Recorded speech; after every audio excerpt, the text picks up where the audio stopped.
everybody. In today's video, I wanted to show y'all how I weave stuff like this. This is a weave that I use a lot for pendants. Sorry, I'm genuinely terrible at trying to get the camera to pay attention to what I want it to pay attention to. Pay attention. Anyways, it's a really intricate, potential for intricate, basic wire weaving technique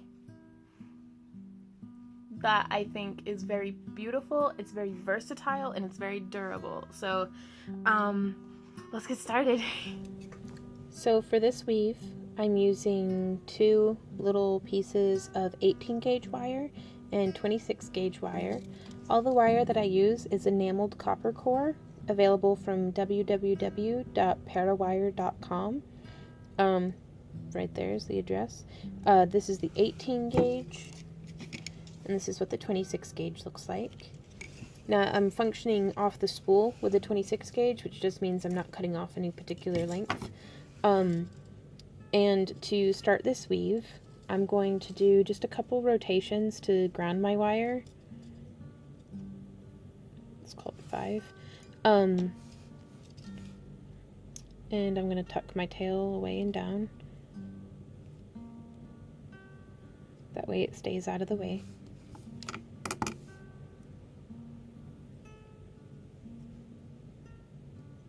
So the last thing you want is some pokey wire, well, poking you. And I'm going to move that down to where I want it to be positioned, because this weave gets very difficult to slide along the length of what you're doing. So this is what we're starting with, just to give you an up close.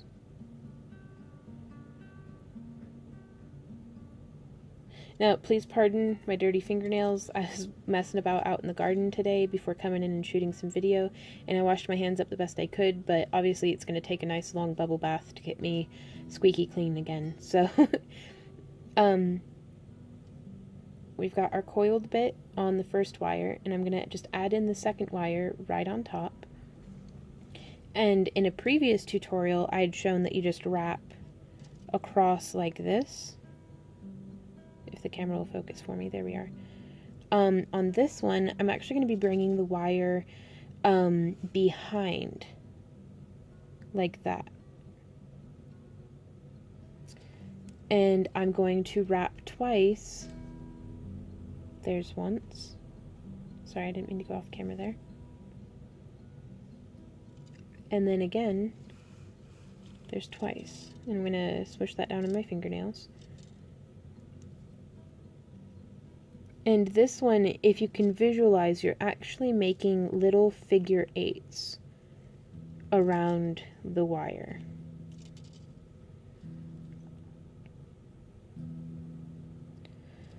So this is the wire wrapping example from a previous video, and this is the weave we're doing now, so that you can really see the differences.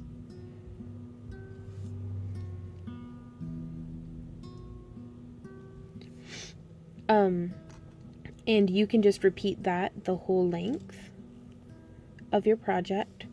But what I really enjoy about this one is it stabilizes quite nicely for if you wanted to do a bail.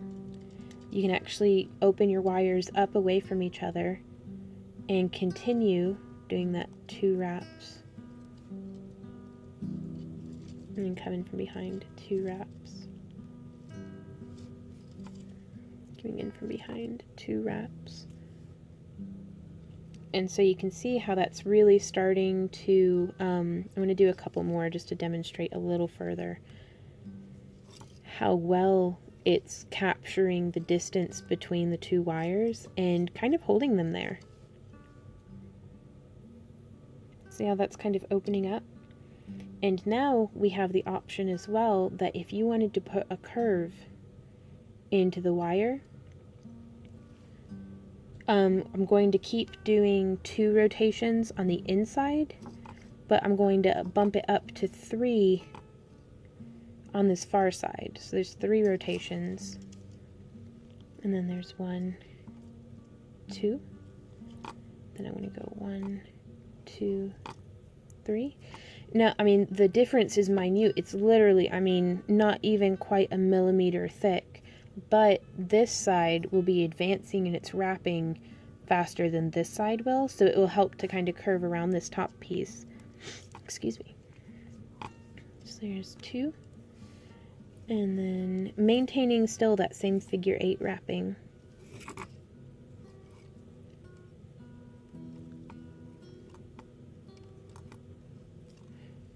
And yeah, there we go. I'm going to keep that going in the direction that I want it to go in.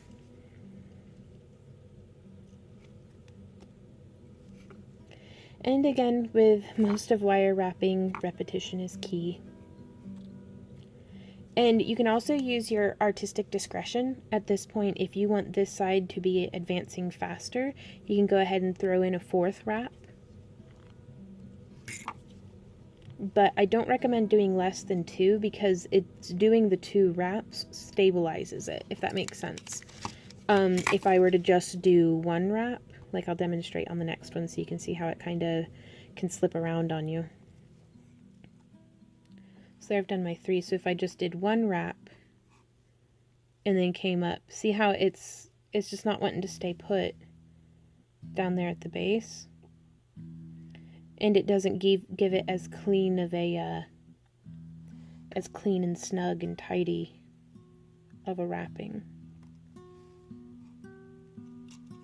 But if you would like to experiment like that, you might get different results than I do, and you might really like how it comes out. So don't necessarily take my word for it. I highly encourage for you to personally experiment and, you know, just try things out, get different ideas.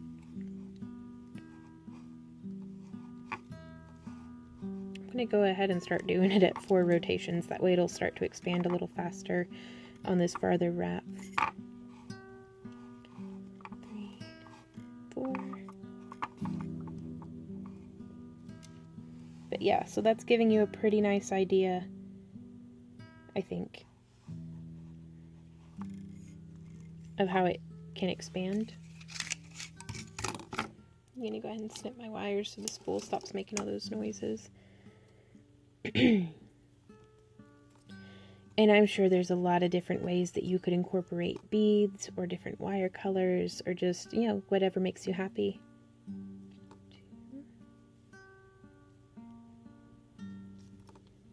And I messed up a bit there, so I'm going to go in and straighten it with my fingernails best I can.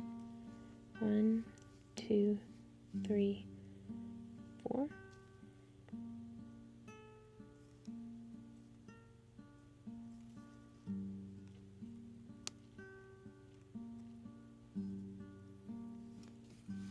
So yeah, hopefully that does give you a pretty good idea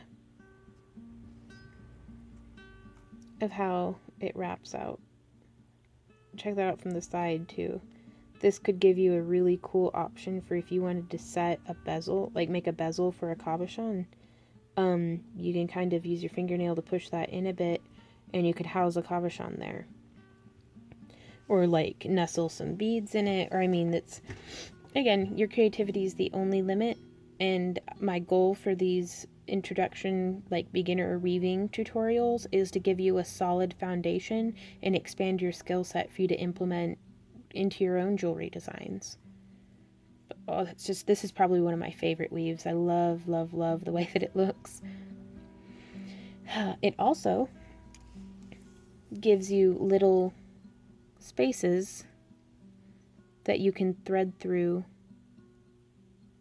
to attach to other pieces or to add a bead edging or just whatever makes you happy. So you can take that and do what you will. But yeah, so I hope y'all enjoyed this tutorial. I hope it was helpful to you. I know I enjoyed sharing it with you. This was a technique that I had a lot of difficulty with because for so long I would just do the one wrapping on it. I hope y'all enjoyed this video. I hope it was helpful and inspiring to you. If you have any ideas, questions, or comments, please leave them below. I love to hear y'all's perspective of what's going on. So even if you're just like, hey, I've been having a good day today. Let me know. I mean, I love hearing from you guys. Also, If you would like to support keeping my tutorials free, as well as earn a chance to win a one-of-a-kind hand-sculpted home for the gnomeless, they're these cute little like fairy houses that I do. You can become a $1 or more. I'm not gonna tell you not to give me more money, but yeah, for just $1 a month, you put your name in the hat to win this one-of-a-kind fairy house. So there's links for that down below as well. And please like, share, and subscribe if you haven't already. And I'll see y'all in my next video. I hope you have an awesome day, and I love y'all, and happy crafting.